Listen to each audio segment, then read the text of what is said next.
কেন্দ্রীয় নেতৃবৃন্দের সাতক্ষীরায় আগমন উপলক্ষে এনসিপির সংবাদ সম্মেলন। সাতক্ষীরার প্রতিনিধি গাজী হাবিবের তথ্যচিত্রে বিস্তারিত।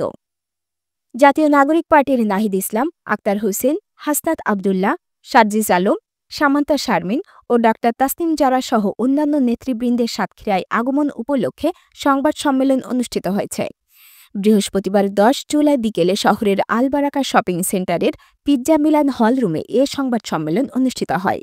সংবাদ সম্মেলনে এনসিপি সাতক্ষীরার প্রধান সমন্বয়কারী কামরুজ্জামান বুল্লু লিখিত বক্তব্যে জানান, আগামী শনিবার জুলাই গণ-অভ্যুত্থানে প্রথম সারির যোদ্ধা নাহিদ ইসলাম, আক্তার হোসেন, হাসনাত আবদুল্লাহ, সার্জিস আলম, সামান্তা শারমিন ও ডাক্তার তাসনিম জারা সহ অন্যান্য নেতৃবৃন্দ সাতক্ষীরায় আসছেন। জুলাই পদযাত্রা উপলক্ষে তাদের আগমন সুন্দর ও সুষ্ঠুভাবে বাস্তবায়নের জন্য 17টি বিষয়ে প্রোগ্রাম বাস্তবায়ন কমিটি গঠন করা হয়েছে। সংবাদ সম্মেলনে জানানো হয়, 12 জুলাই 9টায় নেতৃবৃন্দ খুলনা থেকে সাতক্ষীরার পাটকেলঘাটার কুমিরা ফুটবল মাঠে পৌঁছাবেন। সেখানে জেলার এনসিপি নেতৃবৃন্দ, বৈষম্যবিরোধী ছাত্র আন্দোলন, জাতীয় যুব শক্তি, গণতান্ত্রিক ছাত্র সংসদ সহ সংক্ষিপ্ত পথসভা শেষে সাতক্ষীরা শহরের খুলনা রোড মোড়ে উপস্থিত হবেন।